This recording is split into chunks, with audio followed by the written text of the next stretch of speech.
Bardzo prosimy Państwa o zajmowanie miejsc, w szczególności na środku, o zajęcie miejsc siedzących. And take your chairs.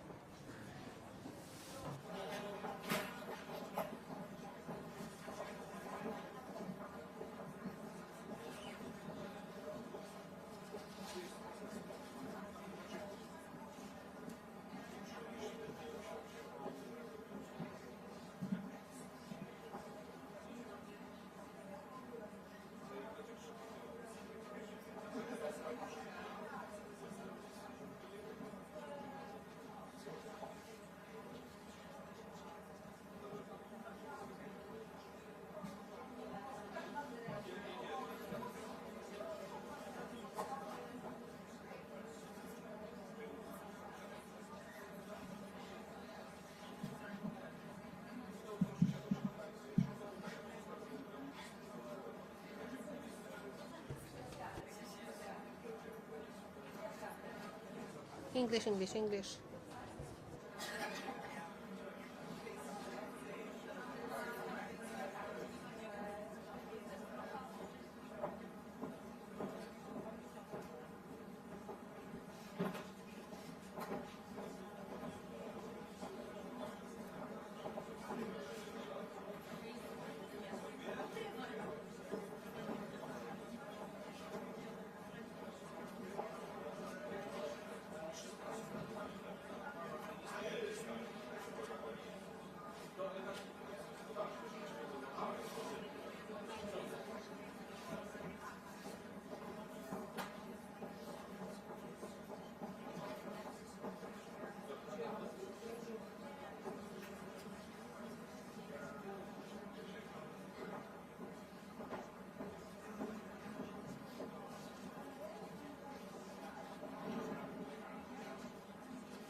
Bardzo prosimy Państwa o wyciszenie telefonów komórkowych. Can you please put your phones on a silent mode?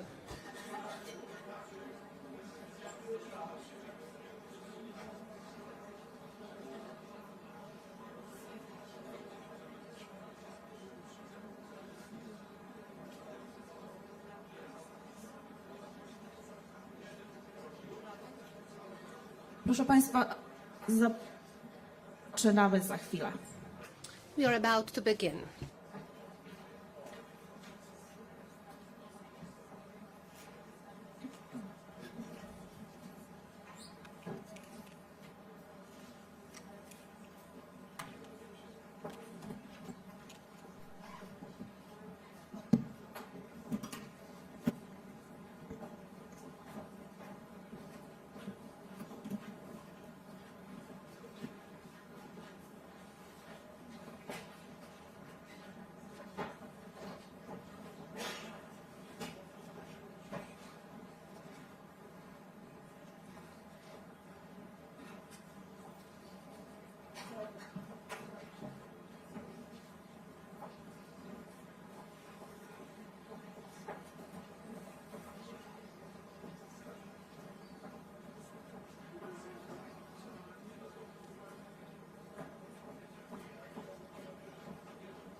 Dzień dobry Państwu. Witamy na konferencji prasowej w Good Ministerstwie morning, Obrony everyone. Narodowej w Welcome to the Warszawie. press conference Są dzisiaj in z the nami Ministry pan of National wicepremier, Defense. We have minister here obrony the narodowej Minister of Władysław National Defense, Kosiniak-Kamysz oraz Kosiniak-Kamysz sekretarz and obrony Stanów Secretary of Zjednoczonych, Defense pan of the Pete United Hegseth. States, Mr. Pete Panie Hegseth. premierze, bardzo proszę o zabranie głosu. Deputy Prime Minister, can you please take the floor?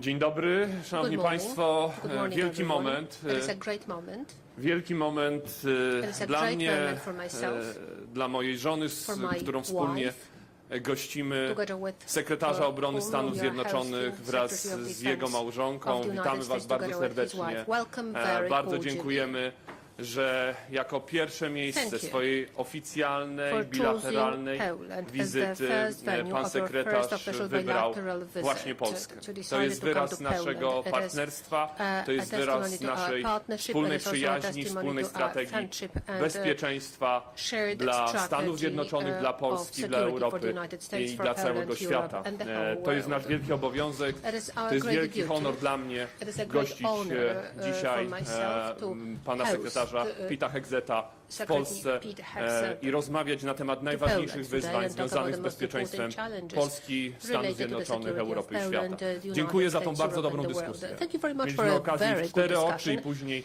Well, w naszych first we zespołach had a tete-a-tete prowadzić and then we rozmowy had a dotyczące bilateral meeting naszego sojuszu i with sojuszu our, północnoatlantyckiego. delegations to talk Sojusz about our polsko-amerykański alliance and, nigdy North nie Atlantic był tak Treaty silny jak alliance. teraz. Polish-American I alliance jesteśmy has w never stanie been as zrobić strong as wszystko, it is żeby go today. z dnia na And dzień we jeszcze can bardziej do rozwijać. everything I na to possible się to make it even umówiliśmy, stronger na wspólne overnight. inwestycje, And this is what we na agreed wspólne on. gwarancje We have, bezpieczeństwa, investment and na shared podnoszenie security swoich guarantees, as well zdolności. as increasing our Polska jest krajem, który capabilities. rozumie Poland is a zagrożenie. country that understands Widzi, threats. czuje, bo ma swoją That can see historię, it and we can gdzie te sense it. We have zagrożenia our own history często and we know, powodowały, że na naszym how terenie, it happened, w naszej ukochanej that ojczyźnie in our country, trwały działania in our wojenne, była beloved po prostu home, wojna. and, the Nie war, mieliśmy też was waged. swojej niepodległości, We nie mieliśmy were też deprived of our own możliwości independence przez for wiele years. lat For years samostanowienia. we Gdy to didn't also odzyskaliśmy, have wiemy, the jak ważne jest bezpieczeństwo. self-determination capacity. Jak When we ważny jest restored pokój, it, we know how jak ważna important jest wolność. security is, how important freedom is, Te wartości, and które nas peace. łączą, The potrzebują values that siły. bring us together Wolność need potrzebuje strength. siły,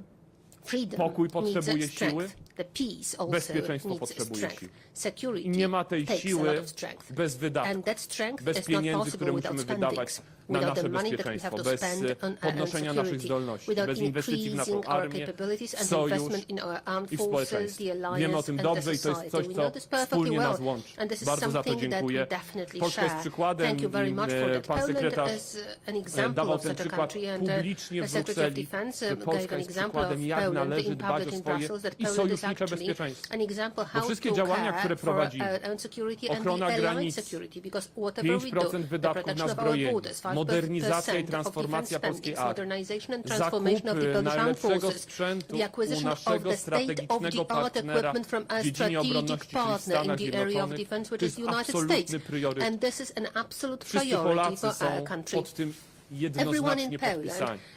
Dziękuję naszym podatnikom, dzięki którym możemy realizować ten wielki plan transformacji polskiej armii. Bez nich by to się nie udało. To dzięki nim możemy to robić, bo oni się na to składają i rozumieją. I Polska jest tym krajem, który rozumie, że większe wydatki na zbrojenia są czymś absolutnie koniecznym. Europa musi więcej wydawać. Z tym przesłaniem przyjechał sekretarz obrony na spotkania ministrów państw NATO. Musi więcej wydawać po to, żeby lepiej chronić swoje terytorium. I Stany Zjednoczone chcą współdziałać. Będą robić wszystko, żeby być razem, żeby sojusz był coraz silniejszy. Ale Europa musi też pokazać swój wkład. I my to bardzo dobrze rozumiemy i z tego się wywiązujemy. Polska wywiązuje się ze swoich sojuszniczych obowiązków. Byliśmy razem w Iraku, w Afganistanie, na misjach, w których walczyliśmy z terroryzmem. Po zamachach w Stanach Zjednoczonych byliśmy pierwsi gotowi do wspierania i jesteśmy na to. Będziemy wspierać Stany Zjednoczone, jesteśmy lojalnym sojusznikiem i dziękujemy za obecność wojsk amerykańskich w Polsce. Ona jest dla nas bardzo ważna, ona jest dla nas kluczowa, daje poczucie bezpieczeństwa i daje bezpieczeństwo naprawdę. Dziękujemy za każdego żołnierza amerykańskiego, który ćwiczy z żołnierzem polskim. Za każdego, który daje nam tą siłę i moc, daje umiejętności. Zapraszamy i jesteście tutaj zawsze jak najlepiej widziani. Jesteście tak jak u siebie w domu. I tak zawsze będziecie traktowani, bo to jest dla nas wielki przywilej i wielka przyjemność.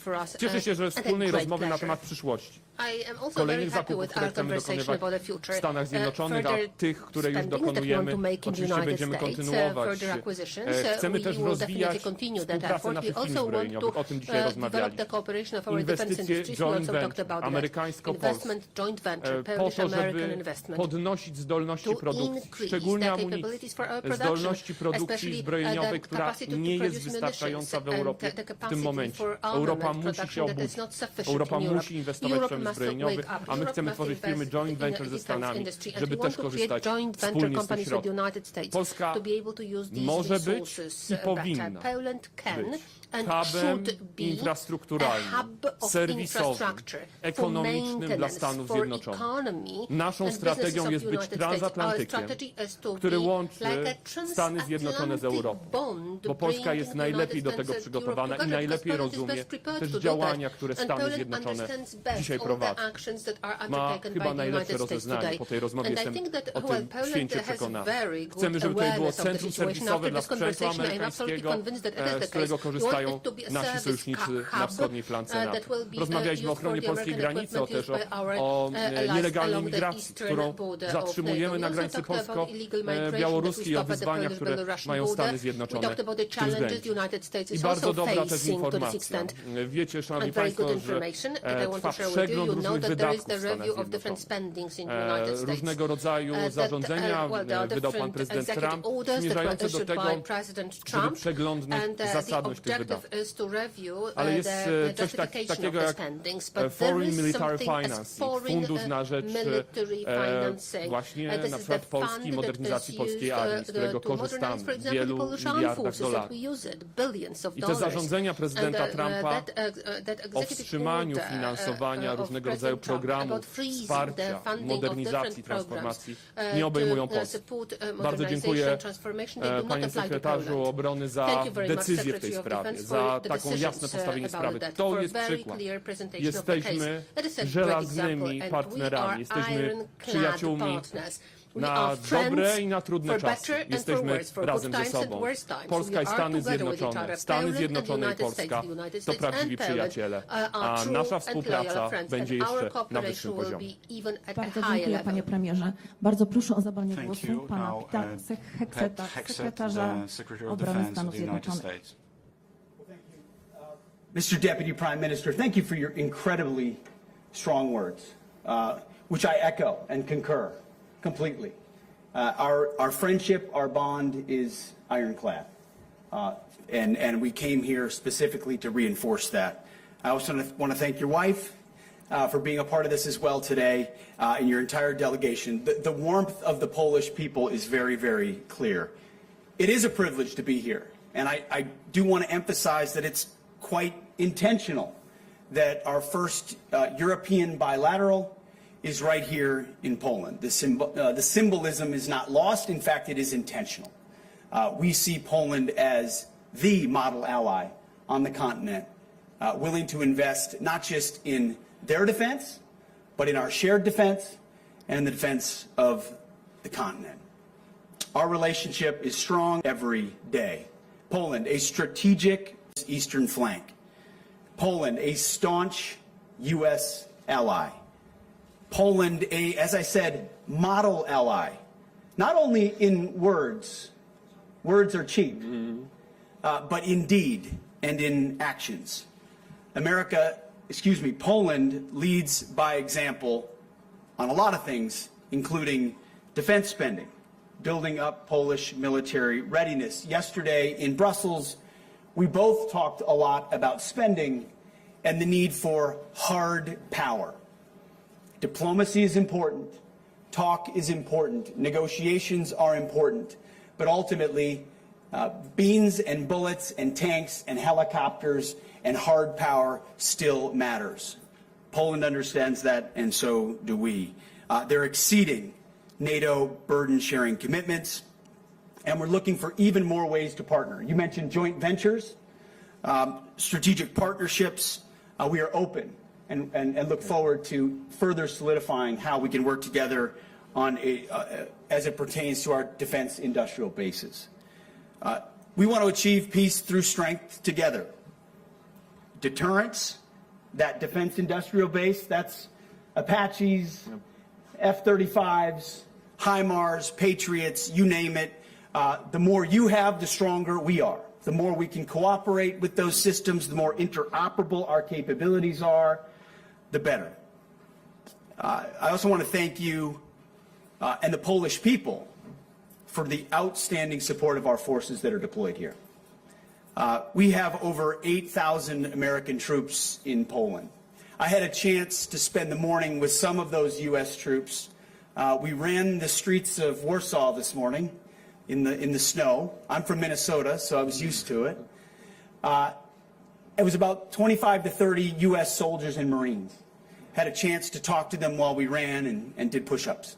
And I asked them about their experience here in Poland. And some work directly with troops, others work in military sales, some work in POW and MIA remains recovery still. Each one of them had nothing but gushing compliments for the Polish people, for the Polish military, for the amount of support that they receive, for the true partnership, for the eagerness with which Polish troops work alongside American troops. We've seen plenty of examples across the globe as the United States of America, or where you work with allies who sometimes you wish wanted it just as much as we did. That's not a problem we have with Polish troops or here in Poland, and we thank you. And we thank your military for the immense amount of support they provide to ours. We also, investments by Poland makes it easier for us to be here as well. Generous contributions from the Polish Treasury for infrastructure and logistic support for our troops to be here reduces the U.S. taxpayer burden. I know that's something that President Trump worked with Poland on his first 4 years in office. We will continue to do that together as well. The level of partnership, just to underscore here, is unmatched in Europe. The common bond between our forces is unlike others in Europe. We have a shared warrior ethos, which we talked about, something I'm emphasizing, we're emphasizing at Donald Trump's Department of Defense. We're ready, we're lethal, we're capable, and we want to reinvest the warrior spirit. We want to rebuild our military and reestablish deterrence. I heard the exact same things from you and from your leadership in our bilateral meeting, which is incredibly encouraging. No truer friend, no tougher foe than the Polish soldier. As I mentioned, we saw it in Iraq, we saw it in Afghanistan, and it goes all the way back to World War II in Market Garden. The Polish military has stood alongside America, and we stand alongside you. So thank you again for that robust partnership, for being a friend around the table of nations. Yes, at NATO, we are all friends, but sometimes you look out and see those that say we are with you when there are tough conversations to be had. And you were, and I know you will be. We look forward to leading those conversations and ensuring our deeds match our words. And your friendship is incredibly valued on behalf of the American people. Thank you for welcoming us. It's an honor to be here, sir. Thank you. Bardzo dziękuję. Proszę Państwa, mamy czas na 4 króciutkie pytania ze względu na napięty Now we dzień have panów time ministrów. for Proszę, pierwsze pytanie. questions. The first question. Dzień dobry, Jan Piotrowski, TVN24. Jan Piotrowski, TVN24. Hegseth, sir, just recently you've ruled out the possibility of restoring Ukrainian pre-2014 borders, but do you believe that there is a possibility to restore the border as it was before the full-scale invasion back in February 2022? Thank you. Thank you for the question, sir. I think anything is possible. I, as the Secretary of Defense, have a specific lane of the portfolio of what America is representing inside these negotiations. So my job today and in Brussels was to introduce realism to the conversation. The reality that returning to 2014 as borders as part of a negotiated settlement is unlikely. The reality of U.S. troops in Ukraine is unlikely. The reality of Ukraine membership in NATO as a part of a negotiated settlement, unlikely. And I stand by the comments that I made on that first day in the Ukraine contact group. And that's for all the press out there, it's difficult for them to understand that. We stand by the statements we made in reality about the status of U.S. forces or or Ukraine's involvement in NATO and the unlikely nature of that. That said, I would never put constraints around what the President of the United States would be willing to negotiate with the sovereign leaders of both Russia and Ukraine. I'm not here to put a left and right limit on those discussions. We've been here just simply to introduce realism into the expectations of our NATO allies to incentivize the opportunity for that negotiation. So what those borders ultimately look like, sir, remains to be seen. And I think is part of the discussion that would be had between our president, Zelensky, Putin, and likely Europe's involvement in those discussions as well. Thank you, sir. Bardzo dziękuję. Bardzo proszę. Josaj. Mr. Secretary, are U.S. troops in Ukraine on the table? Vice President Vance says it is. And Panie Premierze, under what condition would Poland send forces to Ukraine as part of a peacekeeping mission?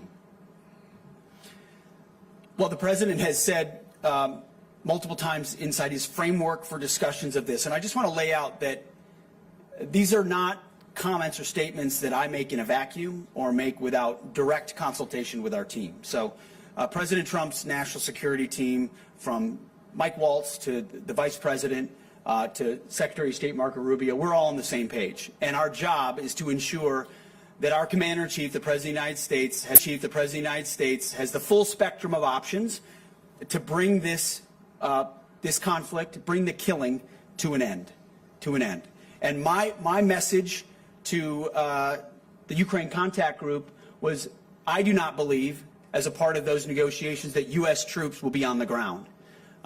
You can say that, and I believe that to be true. I don't believe that's what President Trump has said. That is what he has emphasized, that this is for Europeans to resolve alongside Ukraine and Russia, and that U.S. boots will not be on the ground. Again, negotiations happen. The President has latitude, and what happens in those negotiations is his prerogative because he is the American people's representative on the world stage.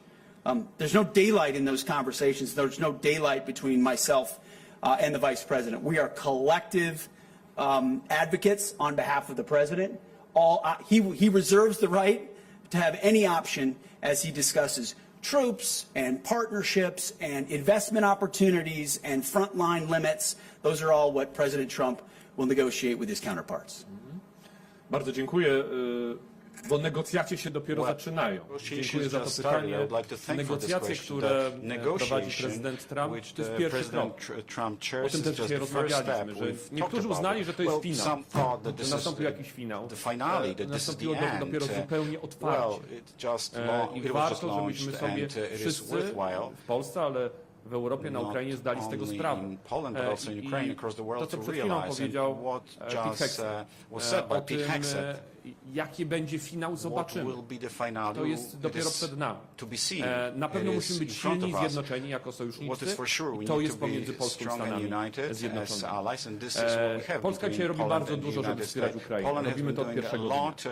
Tak naprawdę bez udziału Polski nie ma dostarczania pomocy na Ukrainę. 95% sprzętu pomocy humanitarnej, sprzętu wojskowego przechodzi przez hub logistyczny w Polsce. I to się dzieje od 3 lat. My to zabezpieczamy. Mamy zaangażowane w to swoje siły, które chronią ten proces. Dziękujemy sojusznikom ze Stanów Zjednoczonych, z innych państw, że wspierają ten proces ochrony też tych donacji, które od 3 lat płyną na Ukrainę. I to jest rola dla Polski, moim zdaniem. Tą rolę trzeba logistycznego zabezpieczenia w wielu kwestiach na przyszłość, a nie wysyłania swoich wojsk na Ukrainę. To, co możemy na pewno zrobić, i myślę, że to zrobimy bardzo szybko wspólnie, to wysłać swoje firmy joint venture w formule joint venture ze Stanami Zjednoczonymi na Ukrainę. firmy inwestujące w przemysł zbrojeniowy, korzystające również z różnego rodzaju możliwości podnoszenia bezpieczeństwa Ukrainy i wschodniej flanki NATO, budowania tych możliwości. Jeżeli zainwestujemy na Ukrainie, Stany Zjednoczone, Polska, Europa, to jest wielka gwarancja bezpieczeństwa. I myślę, że to też jest w strategii, którą dzisiaj Stany Zjednoczone szeroko prezentują i to też będzie przedmiotem dyskusji. Więc nasza rola jako logistycznego zabezpieczenia, którą dzisiaj realizujemy, jest po prostu bardzo ważna i bez niej nie ma wsparcia dla walczącej Ukrainy i dla pokoju w Ukrainie. Bardzo dziękuję. Kolejne pytanie Thank you very przedostatnie. much. Krótko, Next bardzo proszę. question. There will be two more Barbara questions. Erling, Reuters. Mr. Secretary, would the U.S. consider lowering troops number in Eastern Europe as a part of deal with Russia, or would it consider giving up its permanent military presence in Poland? Well, I will state definitively, as I did in Brussels, that America is committed to the NATO alliance. Our message has been, and as we discussed, we believe heard loud and clear, that member countries in NATO need to spend more, need to invest more, need to have more skin in the game for their collective defense. That is not just a suggestion from the United States of America, that is a direct request which we will follow up on as a reflection of their desire and commitment to actually defend their own backyard. That's a serious aspect of NATO becoming a serious alliance in the future. As I mentioned, you can have as many flags as you want, but if you don't have hard power, you're not an actual alliance. And unfortunately, our adversaries look at that and they judge accordingly. Right now, on the continent, the American presence is robust, and it has been, and that partnership is real and important. And the troops that we have here in Poland is an investment in that, is a recognition of that. And frankly, the invitation we receive here, if anything, would make me want to welcome more troops to Poland as the Secretary of Defense. That's not a policy statement, that's just how I feel. The welcome is warm. At the same time, our president is in the middle of negotiations, but he has recognized, as have I, that American presence on the continent is important to deter Vladimir Putin and send that signal of solidarity. But I think it's really important what the Deputy Prime Minister said. This is the beginning of negotiations. Nothing should be, I'm not here to set the terms of how my President of the United States will debate this. I'm here to give him my best military advice alongside him of what may or may not be most useful to reach the peaceful end state that we want. From my perspective, the American troop levels on the continent are important. What happens 5 or 10 or 15 years from now is part of a larger discussion that reflects the threat level, America's posture, our needs around the globe, but most significantly, the capability of European countries to step up. And that's why our message is so stark to our European allies. Now is the time to invest, because you can't make an assumption that America's presence will last forever. America has to stare down a lot of threats, to include, as I've mentioned, the Communist Chinese. And if that's the case, then countries like Poland and others will continue to step up. But as of today, we are very proud of our partnership in Europe. Thank you. Ostatnie pytanie, Fox News, bardzo proszę. Lucas Tomlinson, Fox News. These questions are for both you gentlemen. Do you believe the warnings from NATO allies that allowing Putin to keep Ukrainian territory will one day embolden him to launch future attacks, or perhaps even invade the eastern flank of the NATO alliance? Is this Yalta 2.0 or perhaps even Munich 2.0? Do you trust Vladimir Putin to live up to any potential agreement? And finally, in light of the Russian drone attack on Chernobyl last night, should there be a ceasefire during these negotiations? Thank you. Do you want to go? Go ahead. W to, co wierzę, to jest siła, która chroni nas przed złem. Tylko silni jesteśmy w stanie obronić się przed zagrożeniami ze strony Putina. Tylko siła odstrasza. Naszej wolności nie obronią piękne słowa naszej niepodległości, nie obronią dyplomatyczne spotkania. Naszą wolność, niepodległość obroni tylko siła naszej armii, naszego sojuszu i naszych ludzi, naszego społeczeństwa. Tylko to jest coś, co nas broni. Nic innego. I nigdy nie będzie spokojnego dnia. Na świecie nie ma spokojnych dni. Są tylko ci, którzy przespali ostatnie 30 lat, bo uważali, że są spokojni. Świat nigdy nie będzie spokojny, świat zawsze będzie wymagał od nas aktywności, zawsze musimy inwestować i pamiętać, że może przyjść Putin lub kolejny dyktator, który będzie zagrażał naszemu bezpieczeństwu. To się nigdy nie kończy. Tego nas uczy historia i chyba było nam za dobrze. Niektórym chyba było za dobrze, że nie mieli też takich doświadczeń jak my tutaj w Polsce, że przespali ten czas. I dzisiaj jest czas, żeby ich obudzić. I ten głos, który popłynął w Brukseli od Pita Hegseta, więcej wydatków, wreszcie został usłyszany, moi drodzy.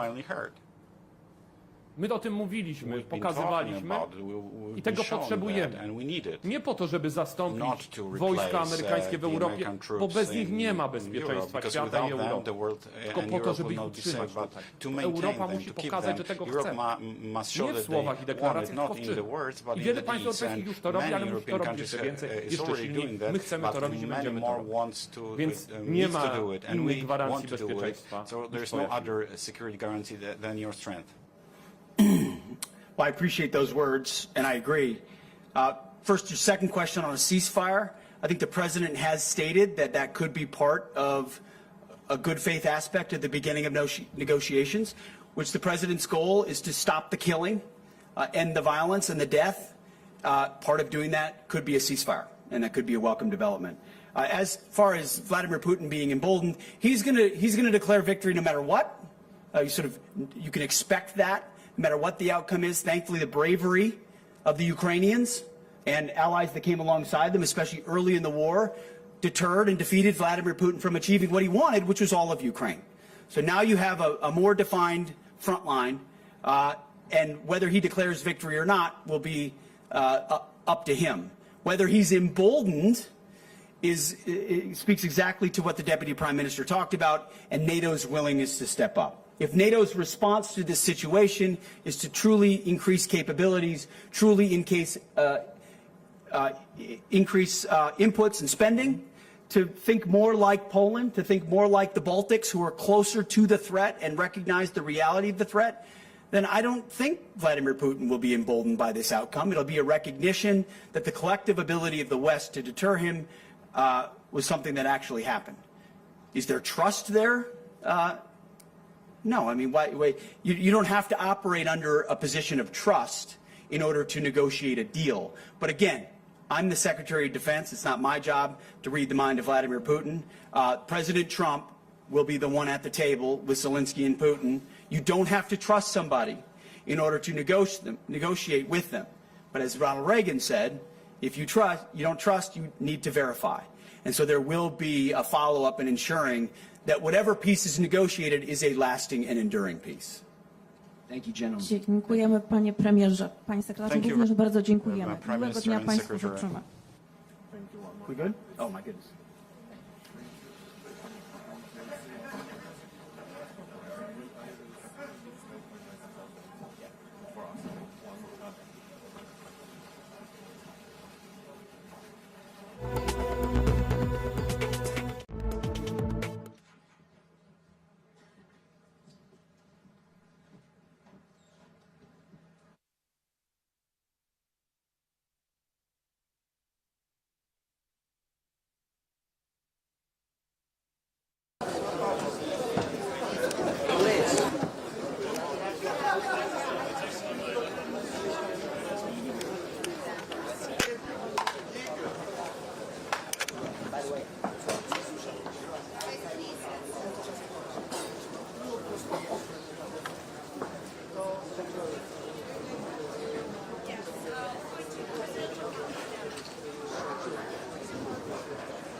Czekasz na potwierdzenie, tak? No nie chwilę piszą. Ja już nie, już jest tak jak wiadomo, że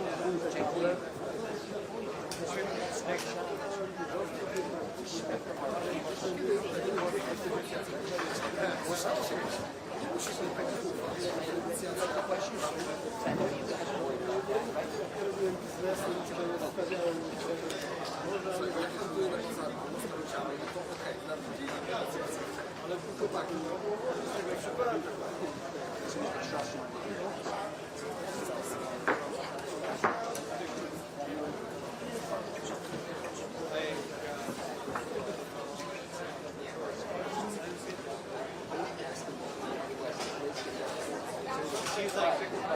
know. And said like 2 questions.